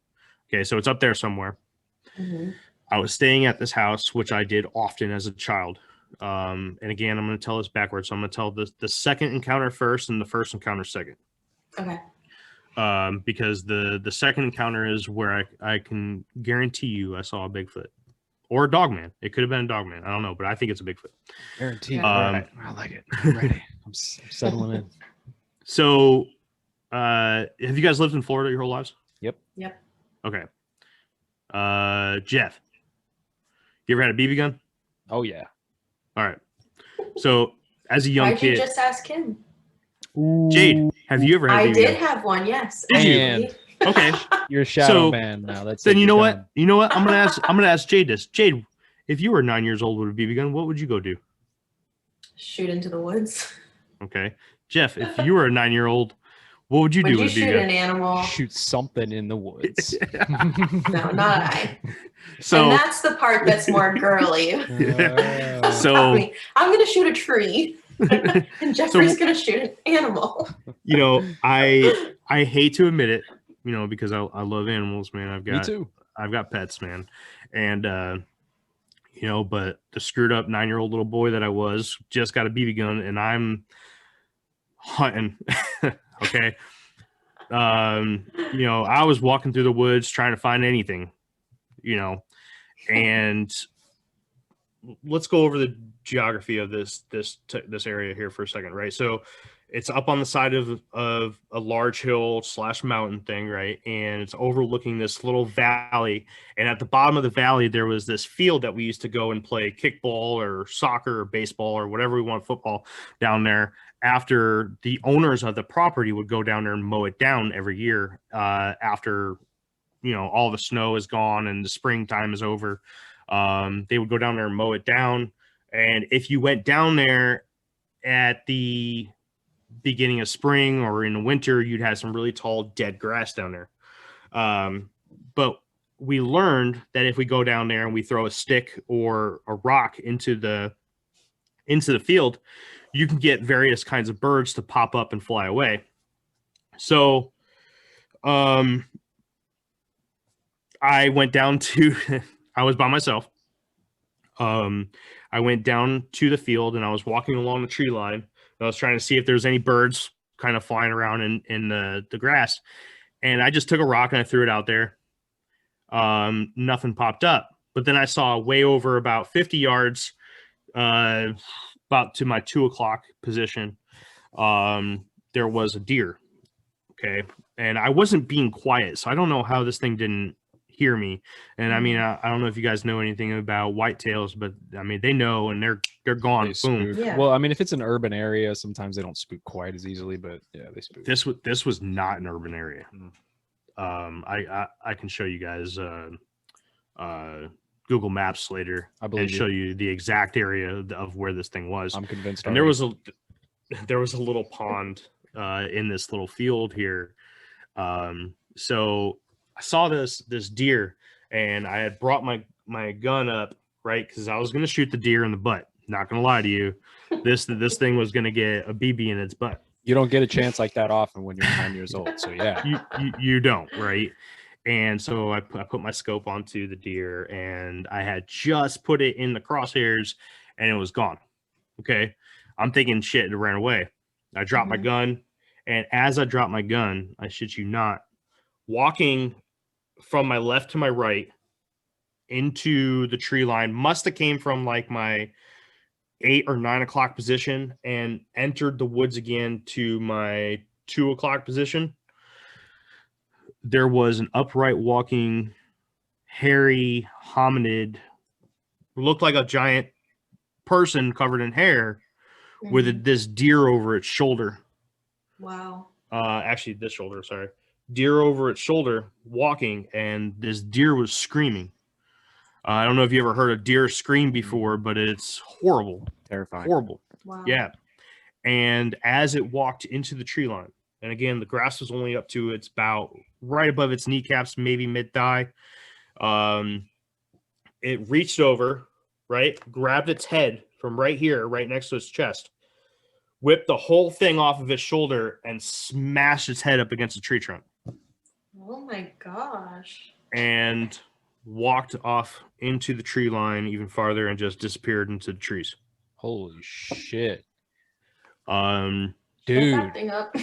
I would have freaking. Well, yeah. So I didn't. I'm 9 years old, man. I don't know what the fuck I just saw. And let's be honest. I didn't know what it was. I didn't know anything about Bigfoot. I didn't know Bigfoot existed. Right. I wasn't going out there looking for a Bigfoot. Yeah. Nothing. Like nothing. Never even heard of Bigfoot. Didn't know this thing existed.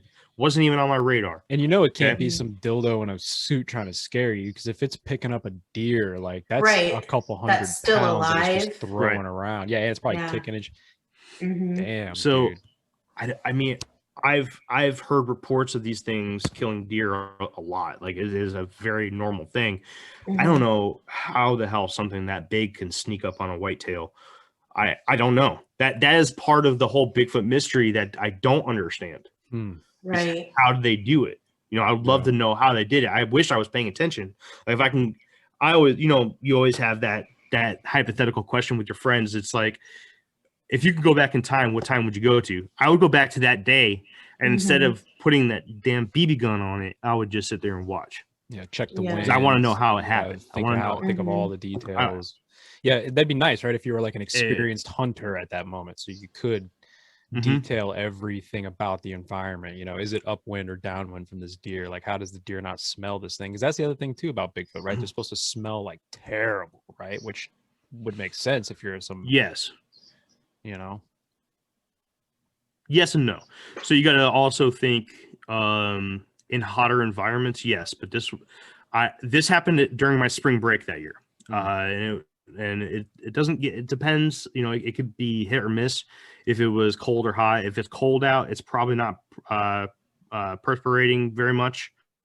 You know, you got to think humans are one of the only animals in the world, if not the only primate, or primates are the only thing in the world that really perspirate, right? Everything else has fur and it doesn't sweat. We sweat. Right, true. It's a very human mechanism.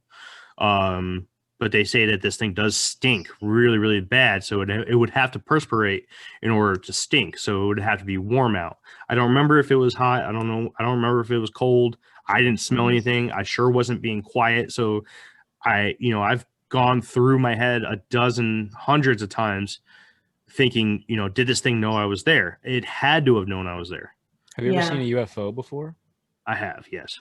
So that's always something that I hear that's kind of that go hand in hand, right? It seems like UFOs and Bigfoot sightings kind of I wouldn't say that they're You always mean like together. people that have seen one have seen the Yeah, other? like it seems like I guess maybe that's where the paranormal aspect might come from for people, is they think that because a lot of people that see or have seen UFOs have also seen Bigfoot or other creatures as well, that maybe there's some correlation between the paranormal. I don't believe so at all. Yeah, I don't think so either. I think you're thinking of old Uncle Jed. They're doing some probing. Yeah, You know, true. it's. I don't think so I don't either. think so. I man. don't buy that theory either, but you I know. got a whole theory about UFOs. I mean, it's not something I've dug really deep into. I don't know if you ever heard of Whitley Strieber.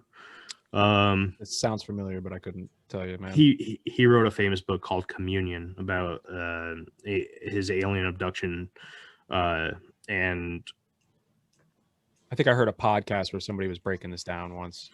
yeah, most likely. Mhm. Anyways, back on Bigfoot.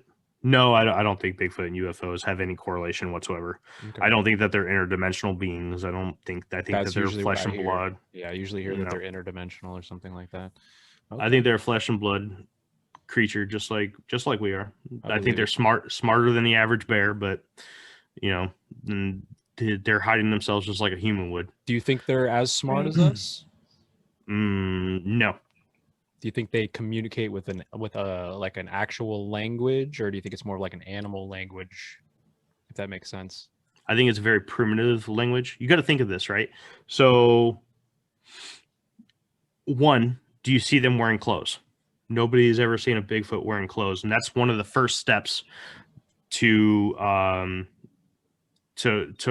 real Civilized intelligence. Okay, yeah. I guess you can say, right? They're definitely sentient. They know they're alive, right? But they're still in the caveman phase. You know, we started using tools, which we use those tools to make clothes. Then we use those clothes to keep us warm so that we survive longer. Our lifespan became longer. Now, these things have fur or hair covering their bodies. So they may not need clothes, but you'd have to think that at some point in the deep winter that having a buckskin shirt or a robe or whatever would be very beneficial to these creatures. But yet you still you don't hear evidence of them ever having clothes on. So are they intelligent? Yes, but they're about as intelligent as a caveman is what I would say. You know, they probably use primitive tools. I wouldn't be surprised that if they use like a heavy stick to knock a rabbit out or something like that. That's what I was gonna ask. Is there any stories that you know of them using tools of any kind? Well, they throw rocks. I have heard that. Isn't that mostly for like scaring people or communicating or something? Like I think it's mostly they're interested. Right. I mean, let's be honest. You're out in the middle of the woods, and finally these hairless Bigfoot come into your area. It's the right? same thing, right? Yeah. You're like, oh shit, what's this? Throw a rock at it. Let's go check them out. So there's like stories of people getting, I haven't heard this, like rocks thrown at them by a Bigfoot. Oh yeah. They're all over the place. All over the place. That's like terrifying. big enough rock. I've heard stories of like big enough rocks that it's not like some random a human it's like would be able would to have to throw, like pick right? this thing up and chuck That's it like crazy. a good distance. I mean, And it's obviously like, they're insanely strong. Like if they can just grab a deer like that, that's probably fighting for its life. And I'm they're scared just of like, Bigfoot, to be all honest. right, walking back to the house. I'm scared. I would be terrified too. Yeah. It's man, I've come across so many different questions when it comes to Bigfoot. Like one of my favorite questions is, how come we've never seen a dead one? Okay, that's one of the biggest that doesn't questions. surprise me though. Go ahead though. Right. Well, could they be cannibals and just eat? No, anything dies in the woods is going to get eaten in like a week. Not even a week, a couple of days. No, by their own. Like, why not? Easy. Oh, easy Dinner. It absolutely could be. I mean, you got to think about the caloric need for a creature that's 500, 600 pounds, right?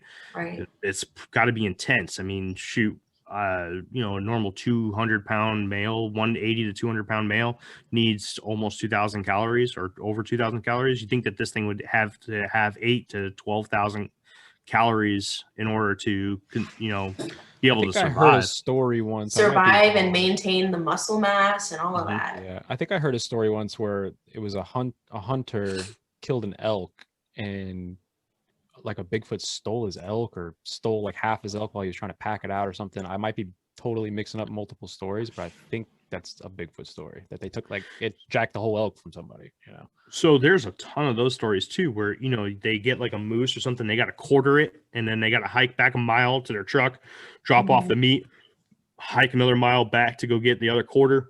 By the time they get back, everything is completely gone. If a bear or a wolf had it, you'd have scattered parts all over the place. No, this thing was picked up and just taken somewhere. Yeah. So Right, because like a bear, it wouldn't be like, oh, let me leave here because I know they're coming back. That You would know have what to I show mean? intelligence, because that Right. if that Like was they the know case, then you're coming back for it. Well, so not they that. need to take it back to where you're not going to see them. not only that, but Maybe. like it would have to be stalking you while you're stalking the elk, right? Like it would have to know that Right. that you're there and the elk's there, and this is going down, and like it might have an opportunity to jack your score here. You know what I mean? So that might. I'm just show some assuming they intelligence. have like really insane hearing, Probably. like they have to. And that's how they know where everything is. I mean, So like something like that. So basically, there's this theory about the structure of a Bigfoot clan. Okay, they do believe that Sasquatch or Bigfoot actually live in groups, small groups, right? Because you got to think, if this thing is if it's giving birth, Hmm. the young, if it's anything like a primate, it's going to cry. So it needs to be able to be within long enough of a distance to where it's not going to be heard. But they believe that there are sentries, so and that there's shifts created, and that a Bigfoot will find a very high point, right? And from its high point, it'll look over the area which it calls its home, or right outside the area that it calls its home. And let's say you're out there hunting, that Bigfoot knows you're there. I mean, you're in its house. They know where your tree stand is. They know that something metal isn't necessarily theirs, and they're going to keep an eye on it. So they're going to put a sentry out there to watch that area. And you go up in your tree stand, and they see that you killed an elk, right? I mean, anything from the cries of the animal to the blood being seeped out of it. Yeah. Even a distressed deer will piss on its legs. Right. I don't know if you ever heard that, but deer piss on their legs all the time. It's a way to spread their scent. They're like, don't ever lick a deer's legs, guys. Okay. Wasn't planning on it. That's what I was going to do right after we got out of here. So I guess maybe I won't. Just in case. Darn, I'm not gonna try that. So I mean, there's answers to it, right? And I mean, obviously there's no proven, but for the question of why haven't we seen any dead animals or any dead Bigfoot, think of it like this, okay? And I don't know how many or how much hunting you guys do or have done in your lives, Not but very much. right. So have you come across, just talking about in general, not necessarily at you, just talking to maybe the people listening to this, right? How many times you walked out and seen a black bear? Now, chances are you could have. I have. Okay. How many times have you walked through the woods and seen a dead black bear? I can almost guarantee you never. Yeah. Okay. You see dead deer bones and stuff like that, but that's because the population is very high. Black bears are pretty high too, not as much as white-tailed deer are in this country, but they're pretty high. But you don't necessarily go through the woods and see a black bear. Now, let's say that we're going to use the state of Virginia, because again, that's where I'm at, right? Let's say that there's a population of 200 Bigfoot here in the state of Virginia. Okay. And most of them are in like little groups, and they're all varying ages. You have the ages of 6 months to 40 years old when they're ready to croak because they can't keep themselves upright anymore. Right. And you have the process of dead and dying and birth and everything like that. Right. So one, it's sick. Okay, it's sick or it's old. What does any animal do when it's sick or it's old? It hides. Mhm. Okay, an animal that is sick, unless it has some kind of issue with its brain, like a rabid animal, Mhm. or I can't think of the new deer thing going on where they get really dehydrated. Yeah, I know Mhm. what you're talking Um, about. and it messes up their crap, and they're drooling all the time, and they drown Damn it. themselves. I was just watching Meat Wow. Eater, and Steve Ranella was talking about it. I forget though. Yeah, and that's exactly what I'm talking about. But they're drooling from the face, and they constantly drinking, but their body is unable to absorb water, so that they think they're thirsty, and they end up drowning themselves. But so there's these things out there, right? So one, you have to find a creature that is smart. Mhm. The population is very low. They're not all dying at once. Right. Okay, they're dying in waves. Timing. Right? So let's say you give yourself 2 weeks out in the middle of the woods to find a dead Bigfoot. Okay? Where in that state are you going to find the Bigfoot? Right. Okay? Is it where the dead one is? Did they bury it? Did they eat it? Mhm. Primates in other countries, such as gorillas and chimpanzees, are known to put their dead into water under rocks, like in rivers under rocks. Wow. Um, Hmm. I mean, there's Yeah. primates are known to bury their dead. I just think about Primate. just the natural processes, man. I mean, like there's been time lapse videos where people will put like like a dead squirrel or something, and Mhm. then within 48 hours, the ants and shit have completely devoured it. You know what I Right. mean? It's It's pretty much bone in 4 days, and in Yeah. 2 weeks it's completely gone. So you'd have to stumble across it within a Yeah. week, of it dying. Yeah, it doesn't surprise me that nobody's ever found The a dead chances one. are slim. That Yeah. doesn't surprise me at all. The one thing of all this that surprises, I guess it doesn't surprise me, but the biggest question for me is why isn't there ever been some funding to go and look for these things? Because again, there's government waste. We know that, right? They'll spend millions of dollars on fucking office chairs and who knows what. So why not pitch in 100 million to go look for Bigfoot? I don't get it. Well, I just heard this on another podcast. God, they put it so good too. They said something along the lines of that new religion called science. That was me. Yeah. I love that, man. I heard that and I was like, I'm gonna use it. Good, man. Take it. Because it's true. I That's feel like it's true. There's nothing Yeah. That's the different to problem. me to give all of your complete like cognitive ability over to somebody in a white lab coat as it is to give it over to somebody in a robe of some kind. There's no difference. It is a religion to just completely have 100% faith in something. Yeah. Yeah. So it's all about the money. Okay. Could there be money in someone finding a Bigfoot? Yeah, absolutely. But when you mix money and politics in it, what are people gaining from politically by going to find a Bigfoot? Because science has already come out and said that Bigfoot doesn't exist. So if a reputable scientist, goes out and proves that Bigfoot exists, now that big time scientist that said no, Bigfoot doesn't exist, the guy at the top, Mhm. the pinnacle scientist, Right. now is proven wrong. Mhm. So now everyone turns their back on you because you went against him. Mhm. It's a religion, like you said. I never heard that before. I want to say that that is a very good way of looking at this whole situation. Okay, you need freelance scientists, ones without degrees. I personally want a degree in zoology. I do. I'm not going to go and be a mainstream scientist. I like what I do. Mhm. Okay, I do want to shine light on the world of cryptozoology in the right way. Okay,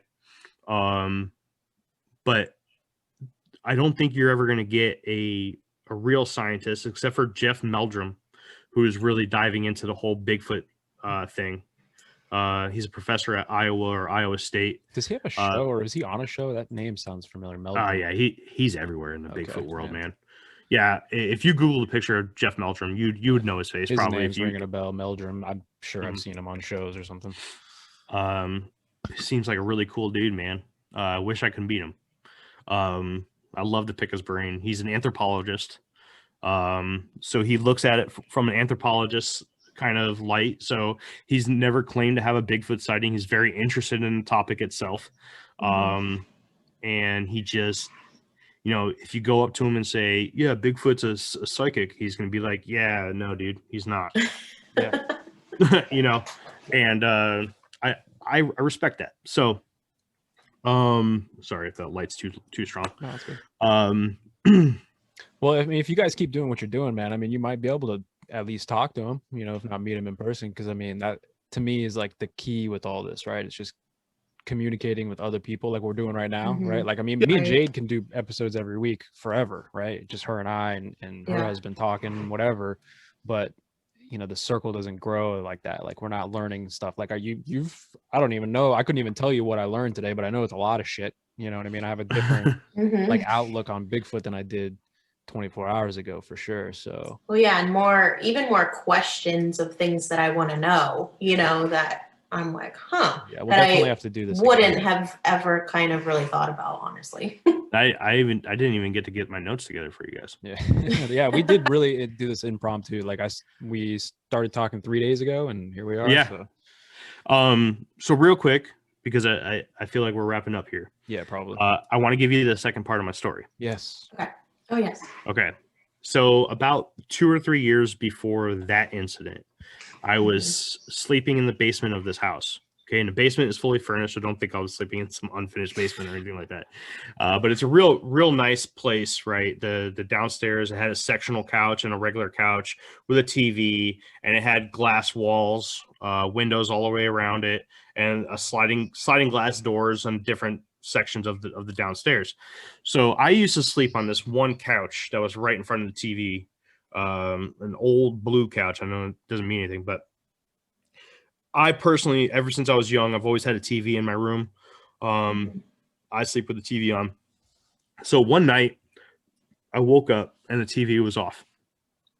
And I can't listen to this story. I'm already getting creeped out. I'm like the biggest scaredy cat.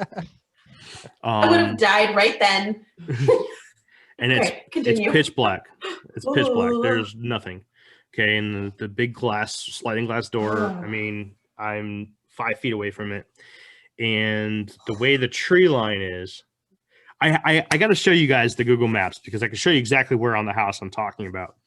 This is the same house. Same house, same property. Okay. Okay. If you want to send it to me, I'll put a picture of it right on the thing while you're talking on the video. No, I can't do that. Oh yeah. Well, okay. honestly, that makes yeah. sense that you may have seen it twice because if it's his or its area that it lives in, you know. So you gotta think my first one happened when I was like 9 or 10. This one happened when I was like 8 or 7 time frame, right? Yeah. Maybe even 6 years old. I don't know. You're talking about such a long time ago. And it could have even been less time than that. I'm just guessing when I say 2 or 3 years earlier. Yeah. But I know it happened early before the first one I told you about. So I had gotten up to go turn the TV on. And as I had gotten up, okay, now let's take a quick second to talk about light priority. What is light priority? Light priority is when you're looking through a pane of glass and wherever the light is coming from, you can't see through the other side. Right. So if their light was on or if the TV was on in the room that I was in, I would not have been able to see through the glass. Yeah. Right. And if the moon was real bright that day, whatever was out there would not have been able to see in. Yeah. So I stood up. And as soon as I stood up, something standing upright, not 15 feet away from me in the yard, ran back into the tree line, standing up. Gosh. Wait, so like you stood up and it stood up and fucking ran? No. This thing must have been walking across the yard. It was already up. Okay. Right. And I stood up and this thing jetted to the tree line about 5 or 6 feet to my right. Right. As I'm looking at it, it jetted this way and looked like it went to go hide behind a tree. What did I do? I jumped right back into the damn couch, pulled the blankets up over my head, did that thing where the kids are like looking through the thing, and I'm sitting there watching it.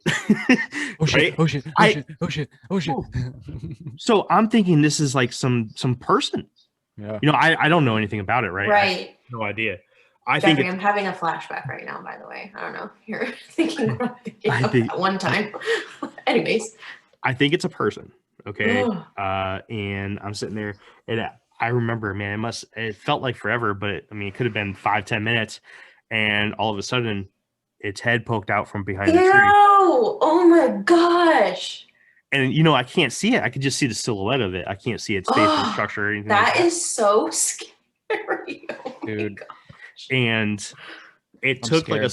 it took like a step or two out from the tree, and then turned back around and just went back into the tree line and disappeared. It was gone. Ugh. So Mm-mm. I believe it was a Bigfoot, right? But I woke up the next morning and told the person who owned the house that there was a man in the backyard last night, and they had the cops come out and everything, and it was crazy. Oh my gosh. So now kind of fast forward to I was like 12, 13 years old. The day I found out that Bigfoot was a thing, I stayed home from school one day because I was sick, right? Probably not, but I was watching like UFO Files or In Search of, or one of those old History cool Channel. documentary Yeah. show. Yeah, I think they were on the Sci-Fi Channel at the time, right? Back when Sci-Fi Probably. Channel actually had cool shit on there instead of just fake movies. Yep. Yeah.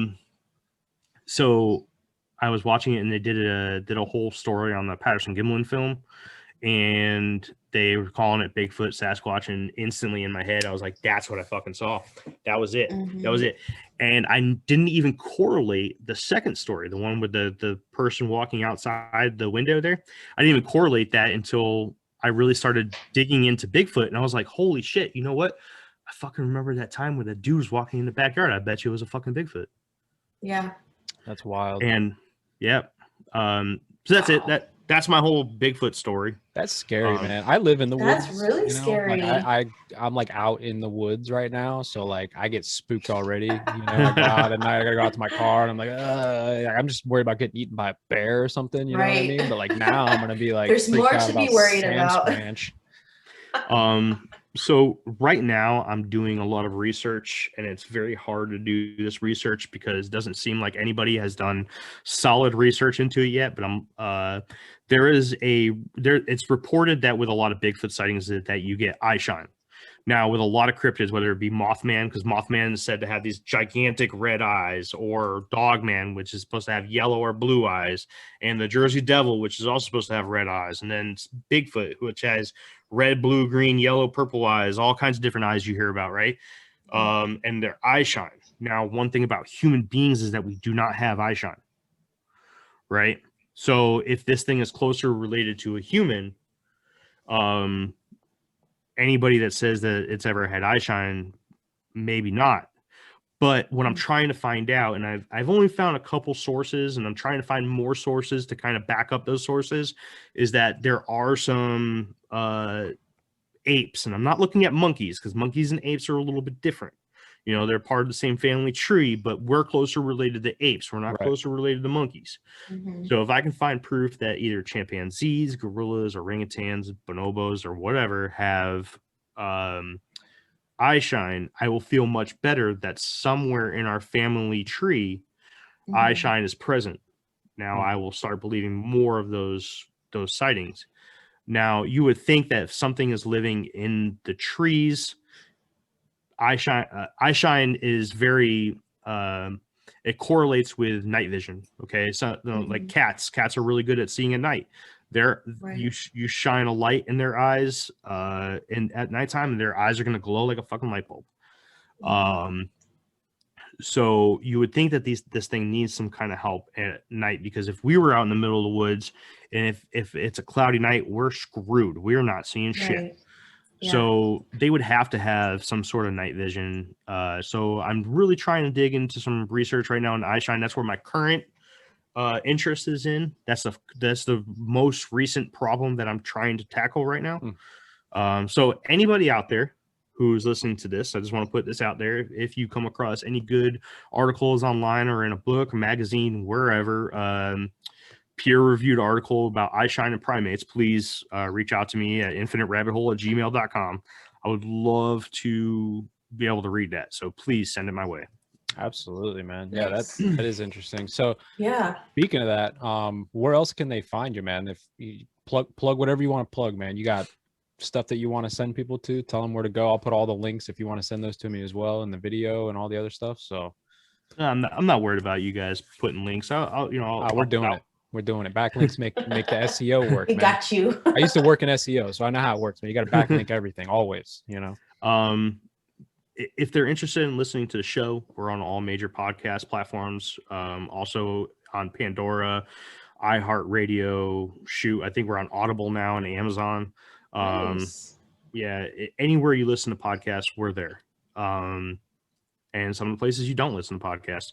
We're trying to get the YouTube thing up. We're gonna be diving into documentaries at some point. We do want to go do some documentaries. We not going to put that out there yet. That's still kind of in the works kind of stuff, but we are really trying to push the bonus content out right now. We just did an interview with Stephanie, who is a writer for the Skeptical Inquirer magazine, who was a diehard conspiracy theorist who actually got out of that world. And Jeff, she's definitely a different conspiracy theorist than you. I listened to that one, right? She's a born again, not conspiracy theorist, right? Pretty much, Yeah. yes. Very, very cool lady. It was interesting. Yeah. She has a very interesting story. We've had some very interesting off the book conversations.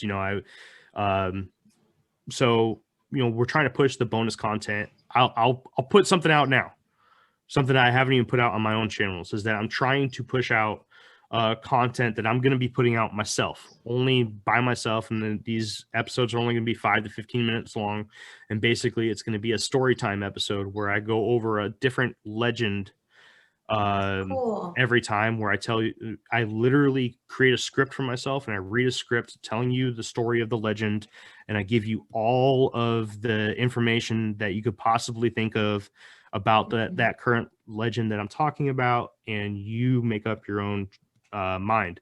The first legend that I'm going to be talking about is the Kelly Green Men in Kelly, Kentucky, where a farmhouse came under attack by alien beings. That's all I'm going to say. You have to listen to Infinite Rabbit Hole to kind of listen to what's going on. I'm building the script right now. As soon as I get it done, I'll get it recorded, get it edited, throw it out. Expect it in a couple months, because we have a lot of content that's already done. As for my socials, facebook.com/infinite rabbit hole, Twitter at infinite RH. We have an official Instagram as well, infinite_rabbit_hole. But right now, that one's headed by my buddy Wes, who's also a co-host, but he has, as of right now, taken a step away from the podcast to get some stuff set up in his life. He bought a house, and him and his wife are doing things themselves for a little bit. Adult things. Yeah, I'm not going to get into their personal business. Adult things. That's all you got to say. They're doing adult things. But if you need something to follow on Instagram, I'm currently running my own. That's correlating with the Infinite Rabbit Hole show at IRH Jeremy. That's it. I post pictures of my cat. That's always on my fucking desk every time that he's actually just chilling over there right now. He knows when it's time to record. He just sits on my desk and he's like, and I'll put my little every time we put out a new episode on Friday, we put out a teaser. So be on the lookout for that. I post that on all social media platforms. That's it. I mean, that's pretty much it. Cool, man. Well, I hope That's pretty awesome. Yeah, I hope everybody who watches this goes to Infinite Rabbit Hole. Check them out, because I'm telling you, I've been listening for a few days, and I'm gonna listen to everything you guys got, because your guys' stuff sounds good. The topics are interesting. So hopefully we can have you on here soon again. I love this kind of stuff. We can get your other co-hosts on here, so we can talk to them about some of the other stuff as well.